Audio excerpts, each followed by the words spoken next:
آدھی رات کا وقت ہے، شاید یہ مہینے کی سب سے تاریک رات ہے۔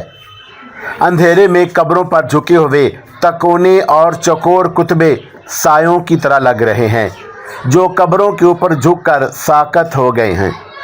ہر طرف موت کی خاموشی اور سناٹا چھایا ہوا ہے۔ ایک پر اسرار سی دھند چاروں طرف پھیلی ہوئی ہے جس نے قبرستان کی ماتمی فضا کو اور زیادہ سوگوار بنا دیا۔ اس خاموشی اور سناٹے میں تھوڑی تھوڑی دیر بعد دبی دبی گھٹی گھٹی ایک انسانی آواز سنائی دے جاتی ہے۔ کبھی یہ آواز ایک لمبی کراہ میں تبدیل ہو جاتی، ایک لمحے کے لیے یہ آواز خاموش ہو جاتی اور اس کے بعد ٹھک ٹھک کی آواز آنے لگتی، جیسے کوئی لکڑی کے کسی تختے کو اکھاڑنے کی کوشش کر رہا ہو۔ قبرستان کی یہ پر اسرار خاموشی میں یہ رونگٹے کھڑے کر دینے والی آواز ایک قبر کے اندر سے آ رہی ہے، اور یہ تازہ بنی ہوئی قبر ہے۔ السلام علیکم دوستو، پیش خدمت ہے افریتی ہارر ناول ایپیسوڈ نمبر 3۔ اب وہ مرنا نہیں چاہتا تھا، بلکہ کسی بھی طرح سے قبر سے باہر نکل کر زندہ انسانوں میں واپس آ کر زندہ رہنا چاہتا تھا۔ اس کے ہاتھ رکھنے کے باوجود قبر کی دیوار کی مٹی برابر نیچے گرتی رہی، اور پھر اس کا ہاتھ دیوار کے اندر دھنس گیا۔ دیوار کا ایک حصہ نیچے گر پڑا تھا، اور وہاں سے دھند میں لپٹی ہوئی پھیکی پھیکی روشنی قبر میں آنے لگی تھی۔ جمشید قبر میں جتنا اٹھ سکتا تھا اٹھ کر بیٹھ گیا اور اس روشنی کو تکنے لگا۔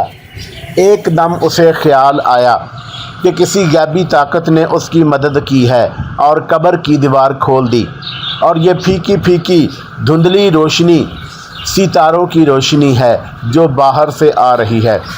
جمشید جلدی سے کوہنیوں کے بل رینگ کر قبر کے شگاف میں داخل ہو گیا۔ اس نے دیکھا کہ دوسری طرف بھی ایک قبر کی لحد تھی جس میں ایک انسانی ہڈیوں کا پنجر پڑا تھا۔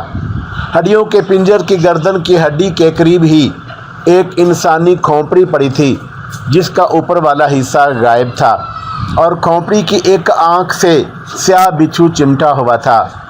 جمشید نے اس قبر کو اور اس قبر کی ہڈیوں کے پنجر کو پہچان لیا۔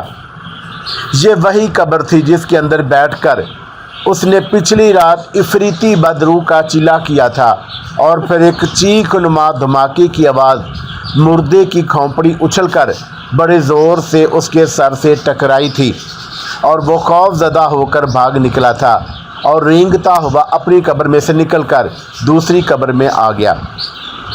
اس قبر میں داخل ہوتے ہی جمشید کی نگاہیں بے اختیار اس طرف اٹھ گئیں جہاں قبر میں ایک کافی بڑا شگاف تھا۔ وہ اسی شگاف میں سے قبر کے اندر چلا کرنے کی غرض سے داخل ہوا تھا۔ دھندلی پھیکی روشنی میں اس نے دیکھا کہ وہاں اب کوئی شگاف نہیں تھا۔ اس نے قبر کی دوسری دیوار کی طرف دیکھا کہ شاید یہ شگاف قبر کی دوسری دیوار میں تھا، مگر وہ دیوار بھی بند تھی۔ یہ قبر بھی چاروں طرف سے بند تھی۔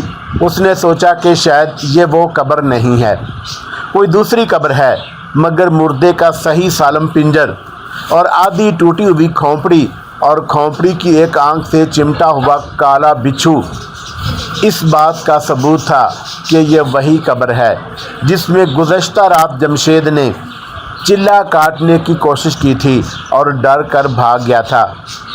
پھر ایسا کیوں ہے کہ اس کی دیوار میں کوئی شگاف نہیں ہے؟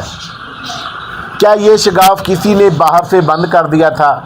مگر کسی کو ایسا کرنے کی کیا ضرورت تھی؟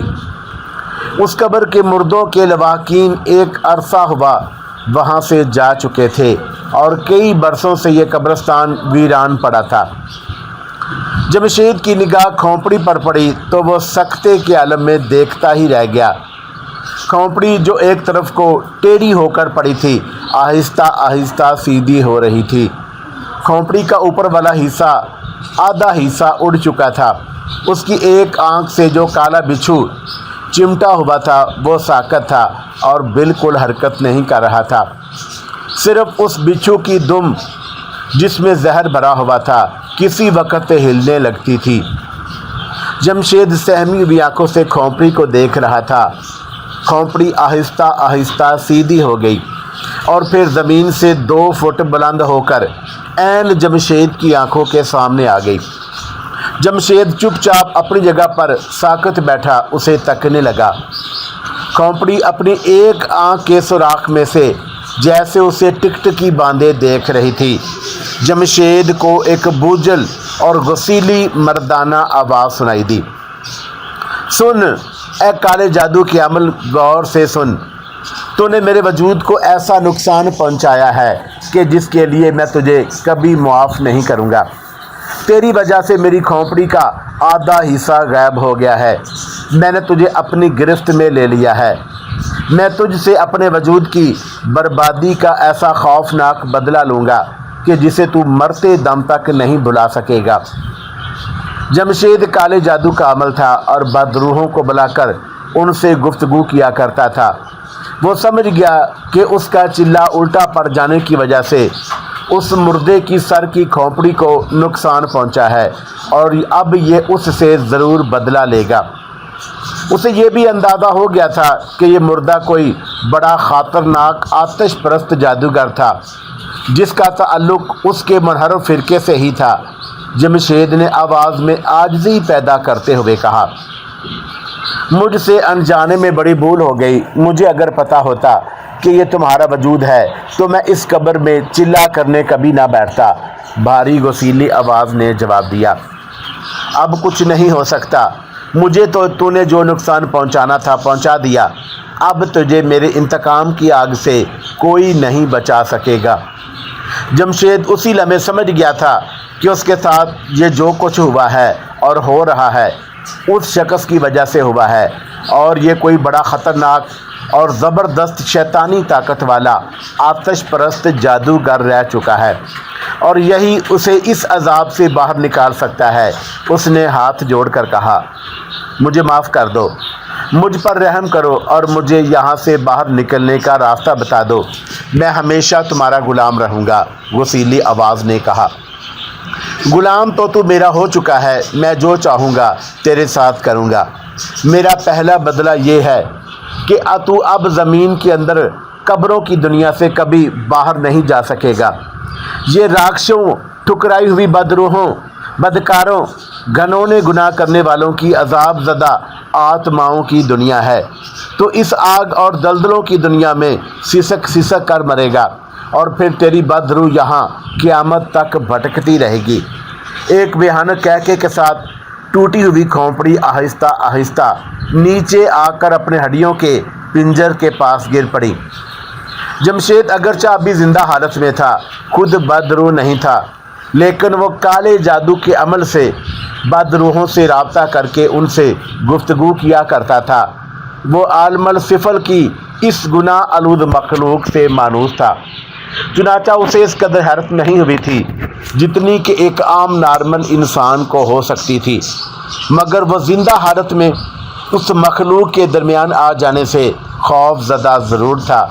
اس کے پاس کالے جادو کے کچھ ایسے منتر بھی تھے جن کو پڑھ کر پھونکنے سے وہ اس زیر زمین بدروحوں کی دنیا سے نکلنے کی کوشش کر سکتا تھا۔ وہ منتر پڑھنے کے لیے بیٹھ گیا، مگر یہ دیکھ کر وہ اور زیادہ دہشت زدہ ہو گیا کہ اسے کالے جادو کا ایک بھی منتر یاد نہیں آ رہا تھا۔ اس نے ذہن پر زور ڈال کر منتروں کو یاد کرنے کی بہت کوشش کی، لیکن لگتا تھا کہ جیسے اس کے ذہن سے کالے جادو کے تمام منتر غائب ہو چکے تھے۔ ایک بھی منتر یاد نہیں آ رہا تھا۔ وہ گھبرا گیا، لیکن اس نے بہت جلد اپنی گھبراہٹ پر قابو پا لیا اور قبر سے باہر نکلنے کی تدبیریں سوچنے لگا۔ یہ قبر بھی پہلی قبر کی طرح چاروں طرف سے بند تھی۔ چھت پر سینکڑوں من مٹی کا بوجھ تھا۔ پھیکی پھیکی دھندلی سی سوگوار روشنی قبر میں ضرور پھیلی ہوئی تھی۔ کچھ پتہ نہیں چلتا تھا کہ یہ روشنی کہاں سے آ رہی تھی۔ عامل جمشید انہی پریشان خیالوں میں الجھا بیٹھا تھا کہ اسے ایک شور کی گونج کی آواز سنائی دی۔ یہ آواز قبر کی دیوار کی دوسری طرف سے آتی محسوس ہو رہی تھی۔